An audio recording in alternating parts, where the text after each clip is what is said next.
কিসে রিজিক বাড়ে, কি করলে রিজিকে ভরপুর বারাকা হয়, রিজিকের চাবিকা ঠিক কোথায়, কোন পথে চললে রিজিকে ভরপুর বারাকা হবে, আমার জীবনে বরকত নেমে আসবে রিজিকে, এটা জানতে মনে যাচ্ছে না আমাদের? হ্যাঁ, কষ্ট হচ্ছে আপনাদের? কষ্ট হচ্ছে? তাহলে কি করলে রিজিকে ভরপুর বারাকা হয়, কি করলে আমার জীবনে ভরপুর বারাকা নেমে আসে, এই পয়েন্টটাতে আমরা একটু আলোকপাত করি। যেসব কাজ করলে আমাদের জীবনে রিজিকে আসমানি বারাকা নেমে আসবে, আমাদের রিজিকে আসমানি বারাকা নেমে আসুক, আমরা চাই কি চাই না? সবাই আমরা চাই নিশ্চয়ই।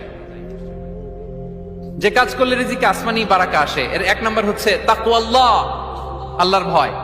আল্লাহ তাআলা বলছেন, ওয়া মাইয়াত্তাকিল্লাহা ইয়াজআল লাহু মাখরাজা ওয়া ইয়ারযুকহু মিন হাইসু লা ইয়াহতাসিব। যে আল্লাহকে ভয় করে, যে আল্লাহ সচেতন, আল্লাহ তাকে মাখরাজ, মাখরাজ মানে কি জানেন? ওই যে এক্সিট লেখা না এদিকে, এই এক্সিটকে আরবিতে বলে মাখরাজ।